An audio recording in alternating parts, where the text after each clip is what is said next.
What's good, 13 Love? So, I did a quick meditation earlier, right? Well, I just came back from a meditation, like an hour, 40-minute meditation for sure.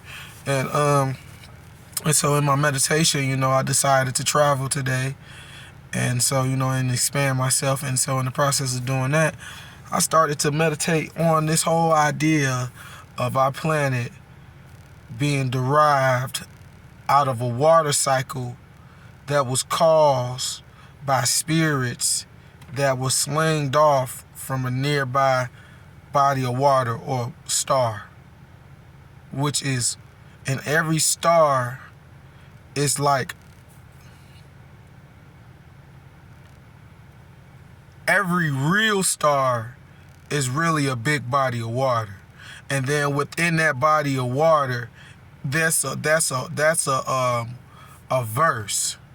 And so within inside of that verse, so the verse will be the vibration that cycle of water has created, and the verse, and then the realm would be the frequencies, the many small verses, or the many small vibrations, the many frequencies that are layering and expanding the water cycle.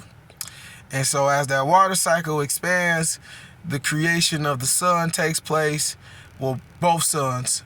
Actually, kind of like when you create the one sun, the second sun gets created by default, because it's as within, so without, and as above, so below. So what that means is everything, if one thing is being created in reality, if one thing is being created, and another thing is being created when you're dealing with the realm of the second dimension. Because in the first dimension, we all were together. We were the spirits that slung off from these other bodies of water, these other stars, these other verses, and we started creating our own cycle in the fluid, in the dark fluid, in the dark murky waters. And as we were spinning and creating our cycle in the dark murky waters, we created our own water cycle. And so as we created our own water cycle, this was us creating our first shore. And so this is when we started piecing out that murky water and started creating the rainbow waters. You had different types of waters and all different types of things like that. And then as we started piecing out that water, based on where that based on what the fluid we was in was playing out, let's say the element it was playing out was water, everything will derive out of that water. Now, I said fluid. And I refer to the fluid as the dark murky waters, because everything is always referring to something else. So when you're dealing with internal knowledge, know that you will never really kind of be able to give an exact name on internal knowledge, because eternal knowledge is in a way playing in between the realm of life and death. And since it's playing between the life of death, it is birth. And birth is always a morphing stage. It's like it's a semi-solid stage. And that's ironic, because one of my favorite words say is coagulation. And coagulation is where you take something from a solid stage and create a semi-solid stage. But I'm talking about coagulation from the esoteric realm, where you will take something that's not solid and bring it into a semi-solid stage before it even became solid. So you have to have a transition into those things. Like, you were most likely less physical when you first existed, when you first became aware, versus you actually being really dense and physical when you became aware. You didn't first become aware in these bodies. We became aware long before then. And so as a spirit, your awareness led you to this realm where you were able to actually reflect on what you've done. And we do this a number of different times. This is what happens when we go into different verses and enter into the many realms that's within that verse. So this actually leads it to me into what I wanted to talk about, as far as when people asking, like, the whole assumption or notion of, is we have a multiverse and a universe. And a lot of times people say that the universe is in the multiverse. But I'm here to let you know that that is actually incorrect. What you have is you have one universe. And the universe is a representation of the orchestra, which is the conglomeration of all these different instruments and elements, or instruments or elements, because each section of the orchestra is dealing with a certain element. So you're dealing with like a wind. The instrument is displaying like a certain element. So like the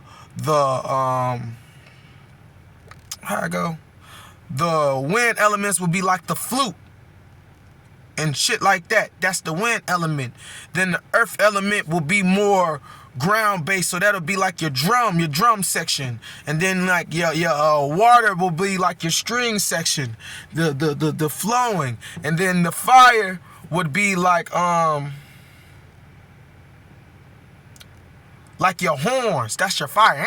Real loud, that's your horns. That's the fire. All these elements is making up one verse, right?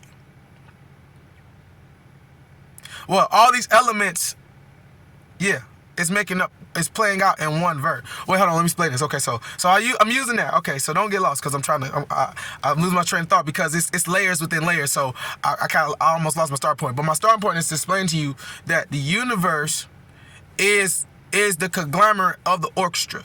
And within the orchestra, each instrument is playing to a certain element. And then within those elements that those instruments are playing, there are different types of instruments. So yes, you have the flutes being a representation of the wind elements or the air element, but you also have different forms of instruments besides the flute, but that are like related to the flute. So you got like the flute, you got like what's something, another wind element, like you got like the different types of flutes. And then like anything that's dealing with, we consider a wind element, or a flute element. There, you see what I'm saying? So, well, this is different from a horn. A horn is like more sharp, and it can sound pleasant and shit like that, but it's all depending on the person. But if you just hit notes on a horn, it can be like hurting, you know what I'm saying? So that's why it's the fire. It's the quick in your face. But the flute is more of a mixture of the fire and the water. You see what I'm saying? Which is kind of how you get air in the first place. Because like fire, water, steam creates air. From steam dissipating, creates air. And that kind of can create a current. And that current creates a wind cycle, which is that element's form of a water cycle. It's a wind cycle. But anyway, going into the instruments. So just think of the universe as an orchestra. And you would be the what they call the guy that leads the orchestra, the umpire. And so what I mean by that, the metaphor behind that is that you being the director is showing the symbiotic relationship between you and the orchestra. You see what I'm saying? One not exist without the other. You know, everybody can play, but the umpire is there to help and keep guiding that the verse gets played out, the music gets played out, the wave gets played out as it's supposed to get played out, and that's based on the conductor being aware, being the observer of the orchestra. So that's the relationship between you and the universe.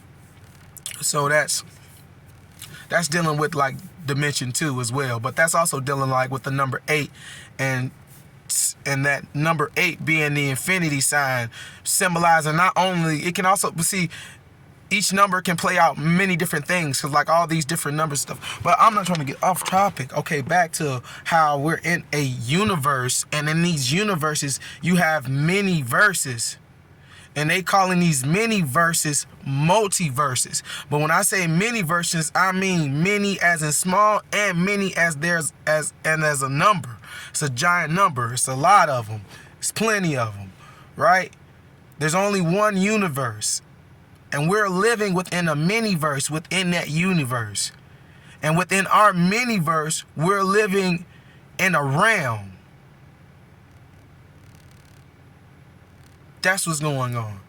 You're living in a realm.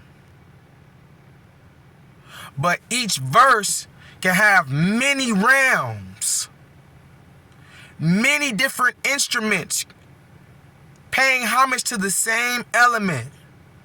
So now we can say we're in an elemental realm. Well, we're in the elemental verse. I mean, not elemental, a water elemental verse. And so every element is playing out through its source being water. So this earth that we own is not the actual element earth. It's the variation of water's form of earth. We're in the variation of water's form of air. We're in the variation of water's form of fire. And so in water's form of fire, water and fire don't get along because fire, one can always overpower the other in this realm. Going back into the polarities. This is from our ancestors once they started remembering this information, because we kind of, as we fell from higher dimensions, as we fell from the 9 dimensions, in order to even come down into these dimensions, you have to forget something. You have to let something go. You have to lose a part of yourself.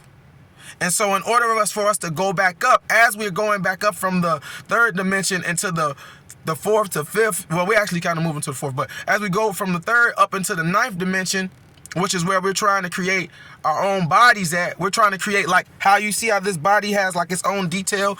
It's able to be identified outside of anything else that's around it.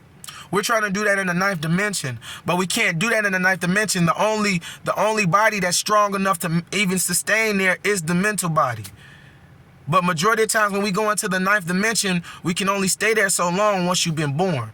Your mental body automatically makes you drop down because you're creating a light. Because in the 9th dimension, it's more of a space of oneness, of us all being back together again after we have separated all the way down here. So, yeah, man, I was getting a lot.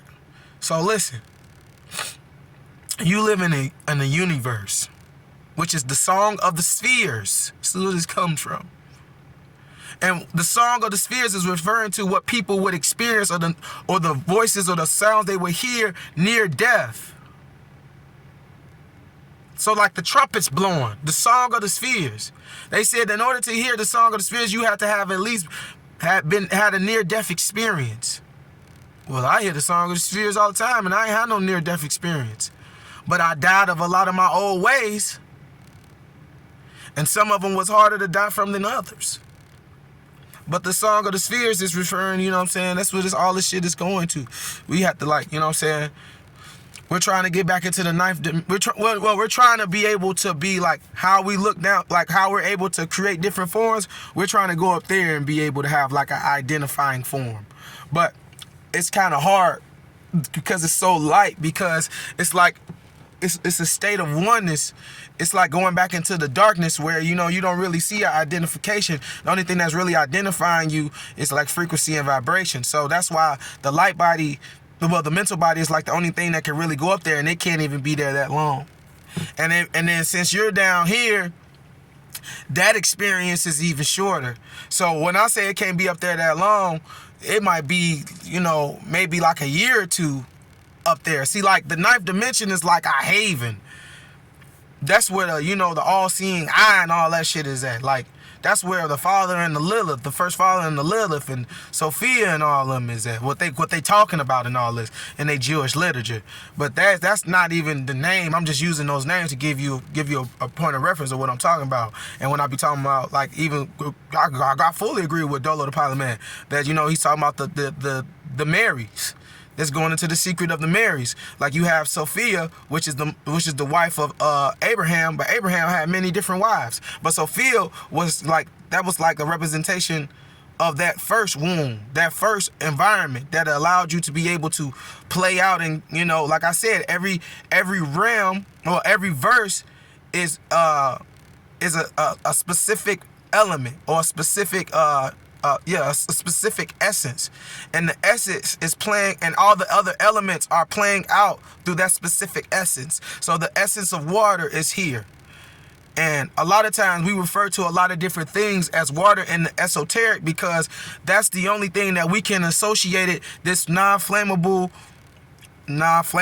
smell, shapeless, odorless, smellless, gasless fluid that we be in. And it's dark. You know what I'm saying? It's a fluid. This fluid that we're all in, it plays out. It can play out. So like I might go to one verse and the essence element that's playing out there is earth. So now the form of earth is going to be based off the essence of earth's interpretation of what water is. 13 love. I'm gone.